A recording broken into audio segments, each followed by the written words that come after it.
Exit poll આવી ચૂક્યા છે અને ત્યારબાદ હવે કયા ગ્રહોના સિતારાઓ બુલંદ છે, જ્યોતિષોનો શું મત છે તે જાણીશું। અત્યારે સૌથી પહેલા નજર કરીએ મહત્વના સમાચાર પર।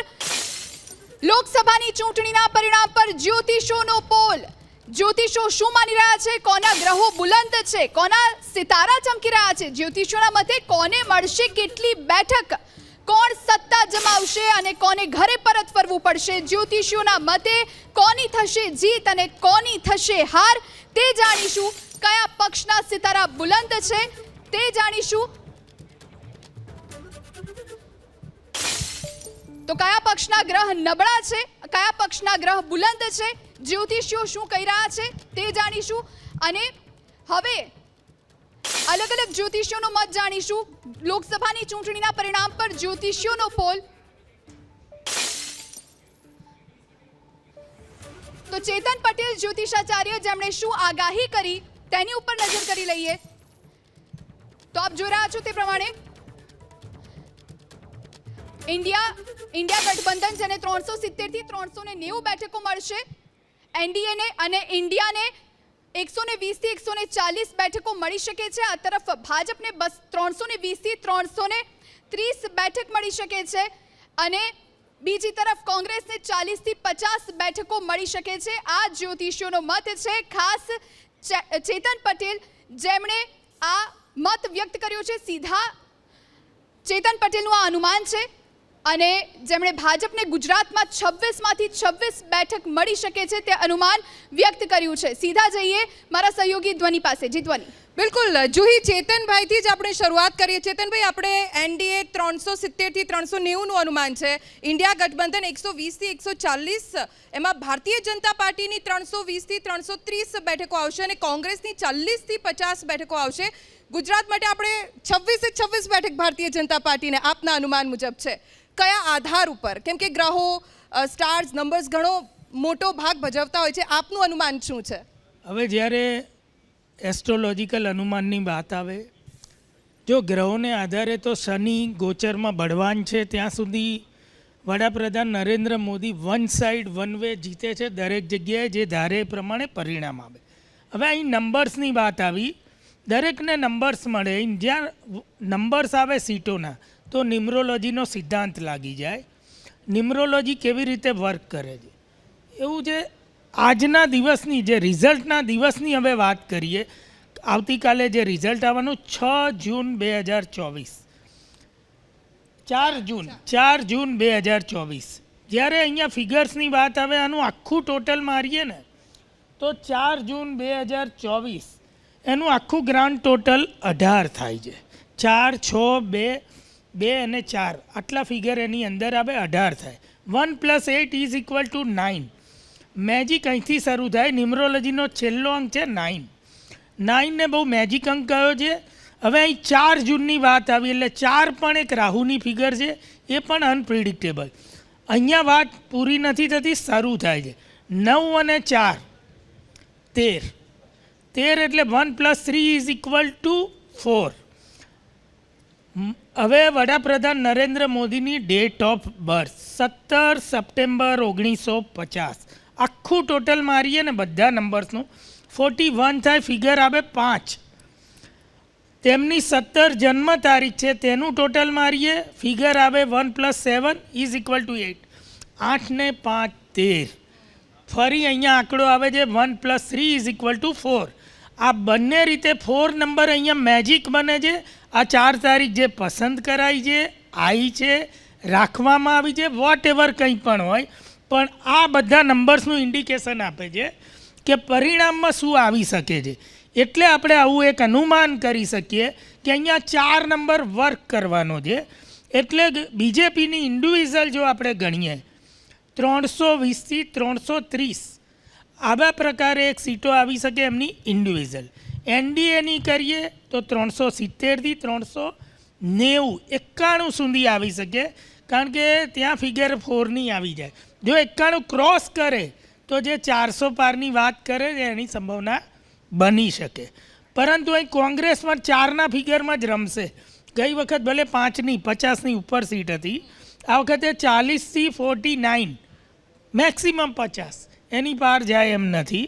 અને ઇન્ડિયા ગઠબંધનની વાત આવે 130 1+3 એની અંદર રમવાનું છે, એટલે 120થી 140ની વચ્ચે આપણે અનુમાન આ ધારણાએ કરીએ છીએ.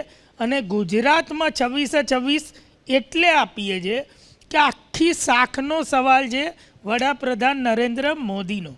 એટલે જ આપણે એમનું જોઈએ, એમનાથી જ જીત્યા, કોઈ માને કે ના માને. 2014થી થ્રુ આઉટ ભાજપને જે સત્તા મળી છે કેવળ મોદીથી વોટ મળ્યા છે.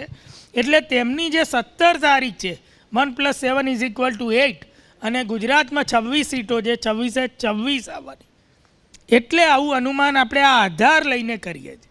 જી અચ્છા, 400 પારનો ભારતીય જનતા પાર્ટીનો નારો છે, એમાં પણ 4 નંબર આવે છે, તો તમે કેમ 400 પાર કે 400 ના કહ્યું? રહસ્યની વાત જ અહીંયા છે કે 4ની ફિગર વર્ક કરવાનું ઓલરેડી એણે ચાલુ કરી દીધું. આ સૂત્ર ભલે આપણને એવું લાગે કે એમને એમ આવ્યું હશે, કશું એમને એમ જગતમાં થતું નથી. કંઈ ને કંઈ કારણ એની પાછળ રહસ્ય હોય છે. આ સૂત્ર જ્યારે બીજેપીએ બનાવ્યું, કદાચ તારીખ પહેલાં નક્કી થયું હોય કે સૂત્ર પહેલાં નક્કી થયું, વોટ એવર, તો આ આંકડાની અંદર એટલે આપણે કહીએ છીએ હજુ પણ વાત કે 4 ફિગર એવું એકલી 400માં નથી આવતી, 391માં 4 આવી જાય છે.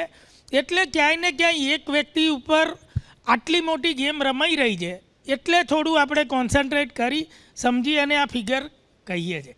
જી ઓકે, તો ચેતનભાઈનું અનુમાન છે જુહી કે એનડીએ 370થી 390, ઇન્ડિયા ગઠબંધન 120થી 140, બીજેપી એમાં 320થી 330 બેઠકો મેળવશે, કોંગ્રેસ 40થી 50 બેઠક, પણ ગુજરાતની 26 બેઠક જુહી ભારતીય જનતા પાર્ટીના ફાળે જઈ શકે છે તેવું અનુમાન છે. ચેતનભાઈનું અનુમાન આપણે જાણી લીધું ધ્વનિ. હવે આપણે આગળ વધીએ અને જ્યોતિષાચાર્ય જે મૌલિક ભટ્ટ છે તેમનું અનુમાન જાણીએ. તેમણે શું કહ્યું? એનડીએને 370, ઇન્ડિયાને 100 બેઠક મળી શકે, ભાજપને 325 અને કોંગ્રેસને 60 બેઠક મળી શકે.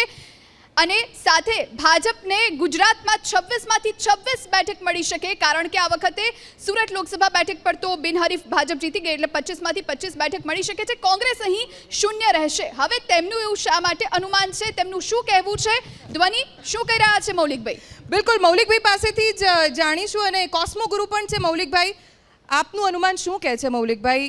એનડીએ, ઇન્ડિયા અને ગુજરાતમાં ભારતીય જનતા પાર્ટીના આંકડા શું કહે છે અનુમાન મુજબ? સૌથી પહેલાં તો વાત કરીએ તો ભારતીય પોલિટિક્સ કે કોઈ બી પોલિટિક્સના પ્રિડિક્શન્સ કરવા માટે સામાન્ય જ્યોતિષનો ઉપયોગ કરવો ન જોઈએ, એના માટે મેદનીય જ્યોતિષનો ઉપયોગ કરવાનો હોય. તો મેદનીય જ્યોતિષમાં ભારતને 9 ભાગમાં વહેંચી કાઢવામાં આવે છે અને 9 ભાગમાં જે ગ્રહોની અસર હોય એના આધારે ત્યાં નું વોટિંગ ને ટ્રેન્ડ રહેતો હોય છે. તો અત્યારે વાત કરીએ ને તો શનિનો જે ભ્રમણ છે એ એકદમ ઉપર જમ્મુ કાશ્મીર બાજુ છે અને ગુરુનું ભ્રમણ મધ્ય ભારત ઉપર છે, સેન્ટ્રલ ઇન્ડિયામાં. અને કેતુનું ભ્રમણ જે છે ને એ અત્યારે સાઉથમાં છે અને રાહુ ને મંગળ એ ઈસ્ટર્ન ઝોનમાં ચાલે છે. અને આપણા ગુજરાત, રાજસ્થાન બાજુ અત્યારે કોઈ ગ્રહોની અસર નથી.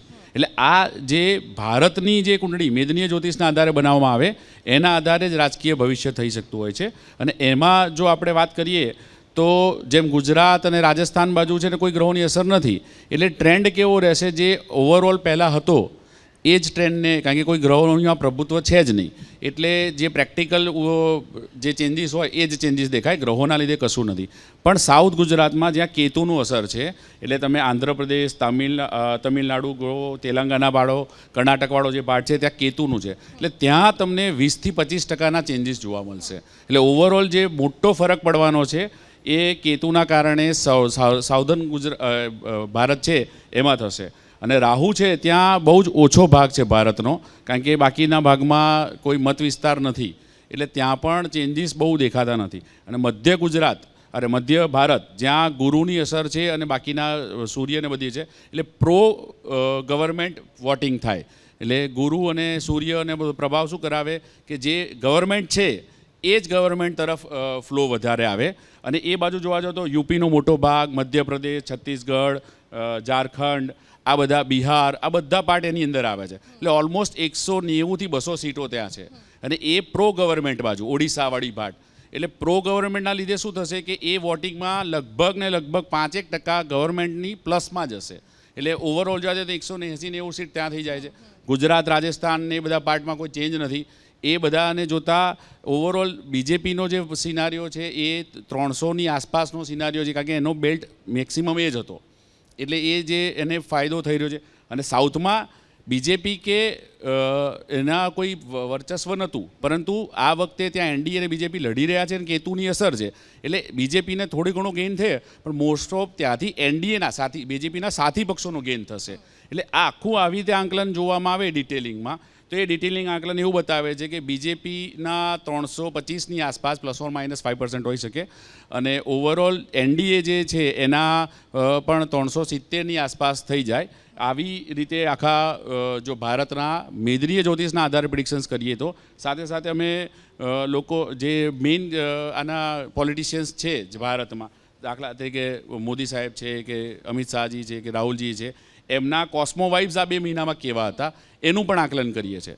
જેમ મેં તમને કીધું ને એમ, જો મેં ઓડિશામાં જોશો ને તો પ્રો ગવર્મેન્ટ બાજુ છે, એટલે લોકસભામાં બીજેપી બાજુ જશે અને વિધાનસભામાં એ વોટિંગ તમારે જે પાર્ટી વિધાનસભામાં હતી એ બાજુનું વોટિંગ વધારે જોવા મળશે. એટલે આ આખું આંકલન કરતાં અમને લાગે છે કે 325ની આસપાસ ±5% એનડીએ બીજેપીના સ્પ્લિટ આવે ને એનડીએ 370ની આસપાસ આવે. ઓકે, આપણી સાથે જ્યોતિરાષ્ટ્ર આચાર્ય મેઘાબેન પણ છે. એમનું અનુમાન શું છે જુહી પાસેથી જાણીશું. બિલકુલ, મૌલિકભાઈ ભટ્ટ જેમણે વાત કરી તેમનું અનુમાન આપણે જાણ્યું, પરંતુ હવે આપણે જાણીએ મેઘાબેન જેઓ શું કરી રહ્યા છે, તેમનું શું અનુમાન છે તે દર્શાવીશું. તો ભાજપને અને કોંગ્રેસને કેટલી બેઠકો જઈ શકે છે તે જોઈએ. એનડીએને 380+ કહી રહ્યા છે તેઓ, ઇન્ડિયા ગઠબંધનને 85થી 95 કહી રહ્યા છે, ભાજપને 345થી 365, કોંગ્રેસને 55થી 65 બેઠક.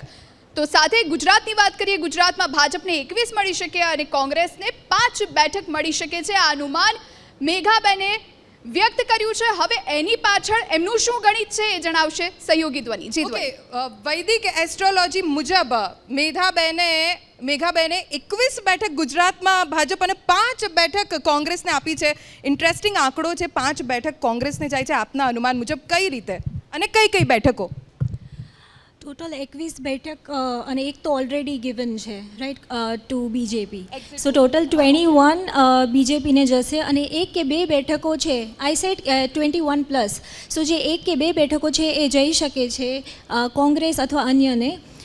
એમાં એક ગેનીબેનને જઈ શકે છે બનાસકાંઠા, અને એક મને રાજકોટ લાગી રહ્યું છે, બિકોઝ ઓફ કેમ કે રૂપાલા સરની ડિટેલ્સ આપણી પાસે અવેલેબલ નથી, પર એમની એનર્જીના ફ્લોને જોઈને એવું લાગી રહ્યું છે કે ચાન્સીસ આર ધેર કે વિનિંગમાંથી લૂઝિંગમાં જઈ શકે છે. તો 2 બેઠક મને નથી લાગી રહી, અધરવાઇઝ 21+, 22 to 23 અરાઉન્ડ જઈ શકે છે બીજેપીને. ટોટલ આપણે નરેન્દ્ર મોદીની વાત કરીએ બીજેપી માટે, જો એમના અત્યારે જે મેઇન લીડર છે નરેન્દ્ર મોદી, સો એમની કુંડલી છે એ વૃશ્ચિક લગ્નની છે. લગ્નમાં ચંદ્ર અને મંગળ, ચંદ્ર મંગળ યોગ બનાવી રહ્યો છે.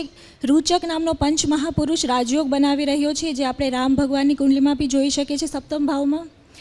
તો અત્યારની જે પોઝિશન ગ્રહોની જોઈએ તો પણ મંગળ છે એ સ્વગ્રહી છે, અને એમની કુંડલીમાં પણ મંગળની અત્યારે મહાદશા ચાલી રહી છે અને અંતરદશા શનિની ચાલી રહી છે. સો મંગળ શનિ મંગળ બુધ, આ જે અંતરદશા પ્રત્યંતરદશા અને પ્રાણદશાઓ ચાલી રહી છે on the day of the results, so જે 4થના. સો એ મુજબ મને સ્ટ્રોંગ ચાન્સીસ લાગી રહ્યા છે કે નરેન્દ્ર મોદી સર છે એમને વિનિંગ, જે પહેલેથી પ્રાઇમ મિનિસ્ટર છે એ ઓલરેડી પ્રાઇમ મિનિસ્ટરની પોઝિશન પર પાછા જોવામાં આવશે, અને જે એમની ટોટલ બીજેપીની સીટ છે એ 345+, અને ટોટલ એનડીએ ઇન્ક્લુડિંગ એનડીએ સો 380+ જોવામાં આવશે, 380+ ટુ 396ની રેન્જમાં જોવામાં આવશે. અને કોંગ્રેસ, કેમ કે ભારતીય જનતા પાર્ટીની વાતથી, એનડીએની વાતથી તો નરેન્દ્ર મોદીના આંકડા છે આપની પાસે, આ તમે તૈયારી કરીને આવ્યા છો, પણ કોંગ્રેસની વાત આવે ત્યારે કોની કુંડળી આપ જોઈ રહ્યા છો? કોંગ્રેસમાં આપણે રાહુલ ગાંધી અત્યારે એઝ અ લીડર જોઈ રહ્યા છીએ. સો રાહુલ ગાંધી છે એમની કુંડલીમાં અત્યારે રાહુની મહાદશા ચાલી રહી છે. જે એમની કુંડલીમાં રાહુ છે 5મ ભાવમાં વિરાજિત છે, એ પણ શુભ છે. સો પણ જે અંતરદશા છે એમાં સંભાળવાનું છે, એ શનિની અંતરદશા ચાલી રહી છે મે 2024થી. ત્યારબાદ અત્યારની એમની ગ્રહોની પરિસ્થિતિ જોઈએ તો 4th જૂનના રાહુ શનિ અને શુક્ર સો મિશ્ર ફળ આપનાર પણ એ સ્ટ્રોંગ કોમ્પિટિશન આપશે અને એની સાથે સાથે મમતા બેનર્જીની કુંડલી જોઈએ તો એ પણ બહુ જ સ્ટ્રોંગ કોમ્પિટિશન આપશે ઇન વેસ્ટ બેંગોલ. એમની કુંડલીમાં પણ અત્યારે ખૂબ શુભ યોગ જોવામાં આવે છે. મમતા બેનર્જીની બહુ જ સુંદર કુંડલી છે જેમાં ચતુર્થ ભાવમાં જે પ્રજાનો ભાવ છે એમાં ઉચ્ચનો ગુરુ જોવામાં આવે છે. એની સાથે સાથે સપ્તમ ભાવમાં શનિ ઉચ્ચનો જોવામાં આવે છે જે દસમ ભાવનો સ્વામી છે. દસમ ભાવ છે એ રાજનીતિનો ભાવ છે. સો ઉચ્ચનો શનિ સો એ એમને જીતવા માટે ખૂબ સ્ટ્રોંગ ચાન્સીસ છે. એમની કુંડલીમાં એક પ્રોબ્લેમ એ છે કે રાહુ નીચ રાશિનો છે સો એના લીધે એમને ખાસ પ્રોબ્લેમ જોવામાં આવી રહ્યા હોઈ શકે અત્યાર સુધી જે બી પ્રોબ્લેમ્સ આવ્યા એટ ધ સેમ ટાઈમ એમને જે ચંદ્ર છે સેકન્ડ હાઉસમાં સ્ટ્રોંગ છે અને જે સેકન્ડ હાઉસનો સ્વામી શુક્ર છે અષ્ટમમાં એટલે કે આજુબાજુના લોકો છે ફેમિલીના લોકો છે. થર્ડ હાઉસનો સ્વામી બુધ પણ એટલો સ્ટ્રોંગ નથી સો એના લીધે આજુબાજુના લોકોથી વધારે પડતો પ્રોબ્લેમ્સ દેખાઈ રહ્યા છે. Otherwise it's a very strong chart કે એમને પણ એ સ્ટ્રોંગ કોમ્પિટિશન આપશે. વેસ્ટ બેંગોલમાં મને એવું લાગે છે બીજેપી એટલું સ્ટ્રોંગ નહીં પ્રદર્શન આપી શકે. ઓકે, તો અત્યાર સુધી જુહી જેટલા પણ જ્યોતિષાચાર્યો અને કોસ્મોગુરુનો પોલ થયો છે ભારતમાં સરકાર એનડીએની બનવા જઈ રહી છે.